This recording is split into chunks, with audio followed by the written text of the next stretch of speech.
श्री हरि बोलो ग्रंथराज श्रीमद् भगवद गीता जी की जय। श्री परमात्मने नमः। गीता सुगीता कर्तव्या किमन्यः शास्त्र विस्तरया या स्वयं पद्मनाभस्य मुख पद्माद्विनीयः श्रिता। अथ ध्यानम्।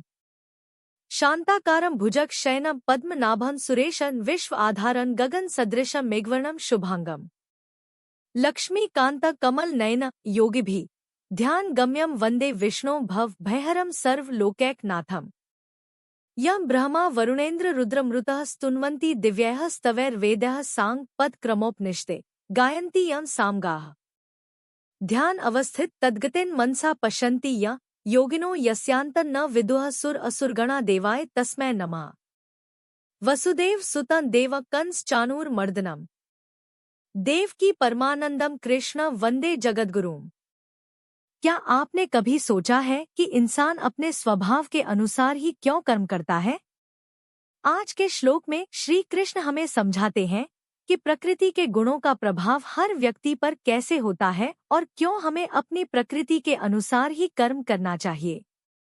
कल हमने श्लोक 32 पर चर्चा की थी, जिसमें श्री कृष्ण ने बताया कि जो लोग उनके उपदेशों का अनादर करते हैं वे अज्ञानता में फंसकर विनाश की ओर बढ़ते हैं।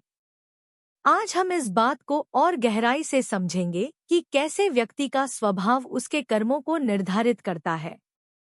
श्लोक 33 में भगवान श्री कृष्ण कहते हैं, सदृशं चेष्टते स्वस्याः प्रकृतिर्ज्ञानवानपि प्रकृति यान्ति भूतानि निग्रह किं करिष्यति। इसका अर्थ है कि ज्ञानी व्यक्ति भी अपनी प्रकृति के अनुसार ही कार्य करता है। सभी प्राणी अपनी प्रकृति का अनुसरण करते हैं, तो दबाव या रोकटोक से क्या लाभ। इस श्लोक में भगवान हमें यह बताते हैं कि हर व्यक्ति का स्वभाव उसके कर्मों को प्रभावित करता है, चाहे वह ज्ञानी हो या अज्ञानी। हमारे कर्म प्राकृतिक गुणों का परिणाम होते हैं और किसी व्यक्ति को उसकी प्रकृति के विपरीत चलाने की कोशिश करना व्यर्थ है। इस श्लोक का मुख्य संदेश है कि हमें अपने स्वभाव के अनुसार कर्म करना चाहिए और दूसरों पर अपनी इच्छाएं थोपने से बचना चाहिए। भगवद गीता अध्याय 3 श्लोक 33। स्वाभाविक कर्मों की चेष्टा में प्रकृति की प्रबलता का कथन। श्लोक 33। सदृशं चेष्टते स्वस्याः प्रकृतिर्ज्ञानवानपि प्रकृतिं यान्ति भूतानि निग्रह किं करिष्यति। उच्चारण की विधि। सदृशम चेष्टते स्वस्याः प्रकृतयः ज्ञानवान अपि प्रकृतिम यान्ति भूतानि निग्रह किम करिष्यति। 33। भूतानि अर्थात सभी प्राणी, प्रकृतिम अर्थात प्रकृति को, यान्ति अर्थात प्राप्त होते हैं, अर्थात अपने स्वभाव के परवश हुए कर्म करते हैं, ज्ञानवान अर्थात ज्ञानवान, अपि अर्थात भी, स्वस्याः अर्थात अपनी, प्रकृति अर्थात प्रकृति के, सदृशम अर्थात अनुसार, चेष्टते अर्थात चेष्टा करता है, फिर इसमें किसी का, निग्रह अर्थात हठ, किम अर्थात क्या, करिष्यति अर्थात करेगा। अर्थ सभी प्राणी प्रकृति को प्राप्त होते हैं, अर्थात अपने स्वभाव के परवश हुए कर्म करते हैं। ज्ञानवान भी अपनी प्रकृति के अनुसार चेष्टा करता है, फिर इसमें किसी का हठ क्या करेगा। 33। व्याख्या। प्रकृति यान्ति भूतानि, जितने भी कर्म किए जाते हैं वे स्वभाव अथवा सिद्धांत को सामने रखकर किए जाते हैं। एक सिद्धांत वह है जो शास्त्र और भगवान की आज्ञा के अनुसार हो। शास्त्र और भगवान की आज्ञा के विपरीत सिद्धांत मान्य नहीं है। स्वभाव दो प्रकार का होता है, राग द्वेष रहित और राग द्वेष युक्त। जैसे रास्ते में चलते हुए कोई बोर्ड दिखाई दिया और उस पर लिखा हुआ पढ़ लिया तो यह पढ़ना न तो राग द्वेष से हुआ और न किसी सिद्धांत से, अपितु राग द्वेष रहित स्वभाव से स्वतः हुआ। किसी मित्र का पत्र आने पर उसे राग पूर्वक पढ़ते हैं और शत्रु का पत्र आने पर उसे द्वेष पूर्वक पढ़ते हैं, तो यह पढ़ना राग द्वेष युक्त स्वभाव से हुआ। गीता, रामायण आदि सत्शास्त्रों को पढ़ना सिद्धांत से पढ़ना हुआ। मनुष्य जन्म परमात्म प्राप्ति के लिए ही है, अतः परमात्म प्राप्ति के उद्देश्य से कर्म करना भी सिद्धांत के अनुसार कर्म करना है। इस प्रकार देखना, सुनना, सूंघना, स्पर्श करना आदि मात्र क्रियाएं स्वभाव और सिद्धांत दोनों से होती हैं। रागद्वेष रहित स्वभाव दोषी नहीं होता, प्रत्युत रागद्वेष युक्त स्वभाव दोषी होता है। रागद्वेष पूर्वक होने वाली क्रियाएं मनुष्य को बांधती हैं, क्योंकि इनसे स्वभाव अशुद्ध होता है, और सिद्धांत से होने वाली क्रियाएं उद्धार करने वाली होती हैं, क्योंकि इनसे स्वभाव शुद्ध होता है। स्वभाव अशुद्ध होने के कारण ही संसार से माने हुए संबंध का विच्छेद नहीं होता। स्वभाव शुद्ध होने से संसार से माने हुए संबंध का सुगमता पूर्वक विच्छेद हो जाता है। ज्ञानी महापुरुष के अपने कहलाने वाले शरीर द्वारा स्वतः क्रियाएं हुआ करती हैं, क्योंकि उसमें कर्तृत्वाभिमान नहीं होता। परमात्म प्राप्ति चाहने वाले साधक की क्रियाएं सिद्धांत के अनुसार होती हैं। जैसे लोभी पुरुष सदा सावधान रहता है कि कहीं कोई घाटा न लग जाए, ऐसे ही साधक निरंतर सावधान रहता है कि कहीं कोई क्रिया रागद्वेष पूर्वक न हो जाए। ऐसी सावधानी होने पर साधक का स्वभाव शीघ्र शुद्ध हो जाता है और परिणामस्वरूप वह कर्म बंधन से मुक्त हो जाता है। यद्यपि क्रिया मात्र स्वाभाविक ही प्रकृति के द्वारा होती है, तथापि अज्ञानी पुरुष क्रियाओं के साथ अपना संबंध मानकर अपने को उन क्रियाओं का कर्ता मान लेता है। गीता 3 अध्याय का 27वां श्लोक। पदार्थों और क्रियाओं से अपना संबंध मानने के कारण ही राग द्वेष उत्पन्न होते हैं, जिनसे जन्म मरण रूप बंधन होता है। परंतु प्रकृति से संबंध न मानने वाला साधक अपने को सदा अकर्ता ही देखता है। गीता 13वें अध्याय का 29वां श्लोक। स्वभाव में मुख्य दोष प्राकृत पदार्थों का राग ही है। जब तक स्वभाव में राग रहता है, तभी तक अशुद्ध कर्म होते हैं। अतः साधक के लिए राग ही बंधन का मुख्य कारण है। राग माने हुए अहम में रहता है और मन, बुद्धि, इंद्रियों एवं इंद्रियों के विषयों में दिखाई देता है। अहम 2 प्रकार का है। एक चेतन द्वारा जड़ के साथ माने हुए संबंध से होने वाला तादात्म्य रूप अहम। 2 जड़ प्रकृति का धातु रूप अहम महाभूतान्यहंकारः।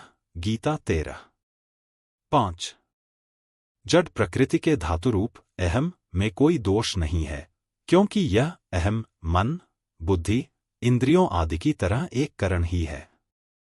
इसलिए संपूर्ण दोष माने हुए अहम में ही है।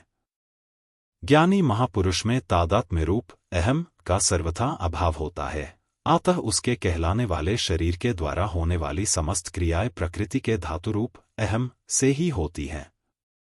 वास्तव में समस्त प्राणियों की सब क्रियाएं इस धातु रूप अहम से ही होती हैं, परंतु जड़ शरीर को मैं और मेरा मानने वाला अज्ञानी पुरुष उन क्रियाओं को अपनी तथा अपने लिए मान लेता है और बंध जाता है। कारण कि क्रियाओं को अपनी और अपने लिए मानने से ही राग उत्पन्न होता है। 2 शरीर के बढ़ने, बदलने आदि क्रियाओं के समान शरीर निर्वाह की व्यावहारिक क्रियाएं भी स्वाभाविक रूप से होती हैं, परंतु रागद्वेष रहने से साधारण पुरुषों की तो इन व्यावहारिक क्रियाओं में लिप्तता रहती है, पर रागद्वेष न रहने से ज्ञानी महापुरुष की लिप्तता नहीं होती। सदृशं चेष्टते स्वस्याः प्रकृतिर्ज्ञानवानपि। यद्यपि अंतःकरण में रागद्वेष न रहने से ज्ञानी महापुरुष की प्रकृति निर्दोष होती है और वह प्रकृति के वशीभूत नहीं होता, तथापि वह चेष्टा तो अपनी प्रकृति स्वभाव के अनुसार ही करता है। जैसे कोई ज्ञानी महापुरुष अंग्रेजी भाषा नहीं जानता और उससे अंग्रेजी बोलने के लिए कहा जाए तो वह बोल नहीं सकेगा। वह जिस भाषा को जानता है उसी भाषा में बोलेगा। भगवान भी अपनी प्रकृति स्वभाव को वश में करके जिस योनि में अवतार लेते हैं, उसी योनि के स्वभाव के अनुसार चेष्टा करते हैं। जैसे भगवान राम या कृष्ण रूप से मनुष्य योनि में अवतार लेते हैं तथा मत्स्य, कच्छप, वराह आदि योनियों में अवतार लेते हैं, तो वहां उस योनि के अनुसार ही चेष्टा करते हैं। तात्पर्य है कि भगवान के अवतारी शरीरों में भी वर्ण योनि के अनुसार स्वभाव की भिन्नता रहती है, पर परवशता नहीं रहती। इसी तरह जिन महापुरुषों का प्रकृति जड़ता से संबंध विच्छेद हो गया है, उनमें स्वभाव की भिन्नता तो रहती है, पर परवशता नहीं रहती।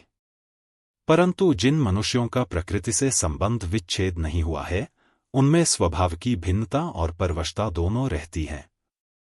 यहाँ स्वस्या पद का तात्पर्य यह है कि ज्ञानी महापुरुष की प्रकृति निर्दोष होती है। वह प्रकृति के वश में नहीं होता, प्रत्युत प्रकृति उसके वश में होती है। कर्मों की फलजनकता का मूल बीज कर्तृत्वाभिमान और स्वार्थ बुद्धि है। ज्ञानी महापुरुष में कर्तृत्वाभिमान और स्वार्थ बुद्धि नहीं होती। उसके द्वारा चेष्टा मात्र होती है। बंधन कारक कर्म होता है, चेष्टा या क्रिया नहीं। इसीलिए यहां चेष्टते पद आया है। उसका स्वभाव इतना शुद्ध होता है कि उसके द्वारा होने वाली क्रियाएं भी महान शुद्ध एवं साधकों के लिए आदर्श होती हैं। पीछे के और वर्तमान जन्म के संस्कार, माता पिता के संस्कार, वर्तमान का संग, शिक्षा, वातावरण, अध्ययन, उपासना, चिंतन, क्रिया, भाव आदि के अनुसार स्वभाव बनता है। यह स्वभाव सभी मनुष्यों में भिन्न भिन्न होता है और इसे निर्दोष बनाने में सभी मनुष्य स्वतंत्र हैं। व्यक्तिगत स्वभाव की भिन्नता ज्ञानी महापुरुषों में भी रहती है। चेतन में भिन्नता होती ही नहीं और प्रकृति, स्वभाव में स्वाभाविक भिन्नता रहती है। प्रकृति है ही विषम। जैसे एक जाति होने पर भी आम आदि के वृक्षों में अवांतर भेद रहता है, ऐसे ही प्रकृति, स्वभाव शुद्ध होने पर भी ज्ञानी महापुरुषों में प्रकृति का भेद रहता है। ज्ञानी महापुरुष का स्वभाव शुद्ध, राग द्वेष रहित होता है, अतः वह प्रकृति के वश में नहीं होता। इसके विपरीत अशुद्ध, राग द्वेषयुक्त स्वभाव वाले मनुष्य अपनी बनाई हुई परवशता से बाध्य होकर कर्म करते हैं। निग्रह किं करिष्यति, जिनका स्वभाव महान शुद्ध एवं श्रेष्ठ है, उनकी क्रियाएं भी अपनी प्रकृति के अनुसार हुआ करती हैं। फिर जिनका स्वभाव अशुद्ध, राग द्वेषयुक्त है, उन पुरुषों की क्रियाएं तो प्रकृति के अनुसार होंगी ही। इस विषय में हठ उनके काम नहीं आएगा। जिसका जैसा स्वभाव है, उसे उसी के अनुसार कर्म करने पड़ेंगे। यदि स्वभाव अशुद्ध हो तो वह अशुद्ध कर्मों में और शुद्ध हो तो वह शुद्ध कर्मों में मनुष्य को लगा देगा।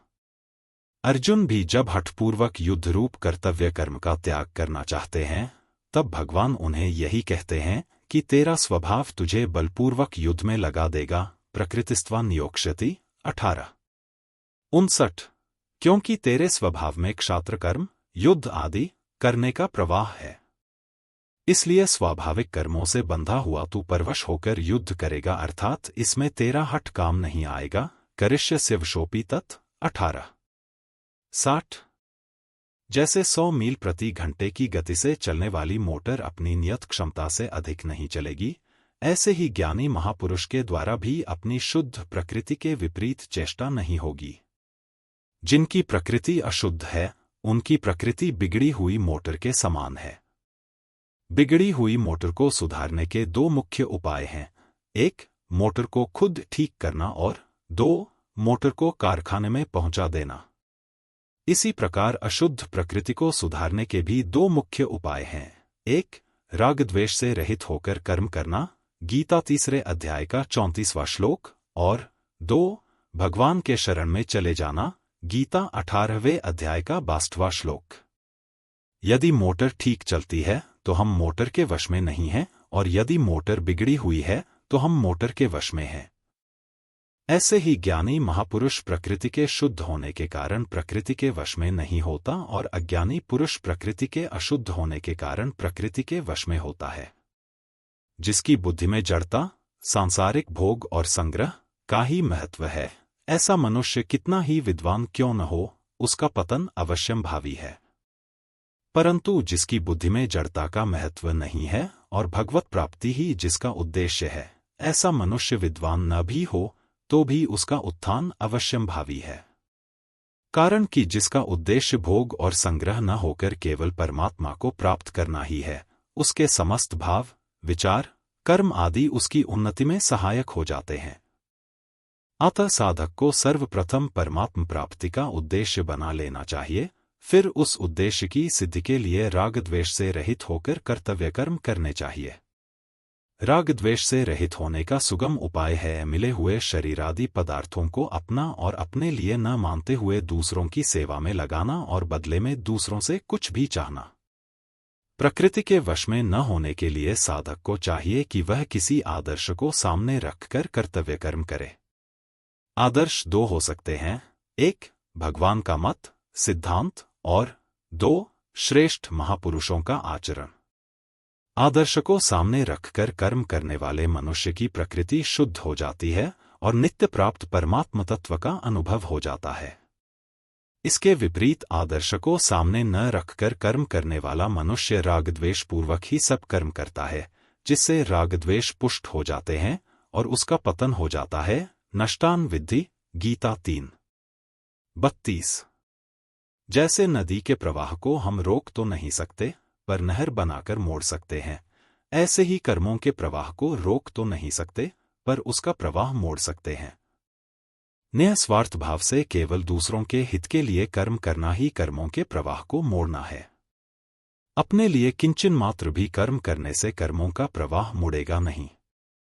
तात्पर्य यह कि केवल दूसरों के हित के लिए कर्म करने से कर्मों का प्रवाह संसार की ओर हो जाता है और साधक कर्म बंधन से मुक्त हो जाता है। परिशिष्ट भाव, ज्ञानी महापुरुष भी जब व्यवहार करता है तो स्वभाव के अनुसार ही करता है, कारण कि कारणों के बिना कोई व्यवहार नहीं कर सकता। जैसे आचार्य बालक की स्थिति में आकर ही उसको वर्णमाला कखग सिखाता है, ऐसे ही ज्ञानी महापुरुष भी साधारण मनुष्य की स्थिति में आकर ही उसको समझाता है, व्यवहार करता है। चेष्टते पद का तात्पर्य है कि वह कर्म करता नहीं, प्रत्युत उससे प्रकृति के अनुसार स्वतः क्रिया होती है। जैसे वृक्ष के पत्ते हिलते हैं तो उनसे कोई फलजनक कर्म, पाप या पुण्य नहीं होता, ऐसे ही कर्तृत्वाभिमान न होने के कारण उसके द्वारा कोई शुभ कर्म नहीं बनता। ज्ञानी महापुरुष भी दूसरों के हित में लगे रहते हैं, क्योंकि साधनावस्था में ही उनका स्वभाव प्राणी मात्र का हित करने का रहा है। सर्वभूत हिते रता, गीता 5:25-12:4। इसलिए कुछ भी करना, जानना और पाना शेष न रहने पर भी उनमें सबका हित करने का स्वभाव रहता है। तात्पर्य है कि दूसरों का हित करते करते जब उनका संसार से सर्वथा संबंध विच्छेद हो जाता है, तब उनको हित करना नहीं पड़ता, प्रत्युत पहले के प्रवाह के कारण उनके द्वारा स्वतः दूसरों का हित होता है। संबंध प्रत्येक मनुष्य का अपनी प्रकृति को साथ लेकर ही जन्म होता है, अतः उसे अपनी प्रकृति के अनुसार कर्म करने ही पड़ते हैं। इसलिए अब भगवान आगे के श्लोक में प्रकृति को शुद्ध करने का उपाय बताते हैं। कल हमने श्लोक 32 पर चर्चा की थी, जिसमें श्री कृष्ण ने बताया कि जो लोग उनके उपदेशों का अनादर करते हैं, वे अज्ञानता में फंसकर विनाश की ओर बढ़ते हैं। आज हम इस बात को और गहराई से समझेंगे कि कैसे व्यक्ति का स्वभाव उसके कर्मों को निर्धारित करता है। दोस्तों, अगर आपको आज का वीडियो पसंद आया हो और आपने कुछ नया सीखा हो, तो वीडियो को लाइक और शेयर करना न भूलें। कल हम श्लोक 28 पर चर्चा करेंगे, तो चैनल को सब्सक्राइब करें ताकि आपसे कोई भी महत्वपूर्ण जानकारी मिस न हो। आप अपने सवाल या विचार भी कमेंट बॉक्स में शेयर कर सकते हैं।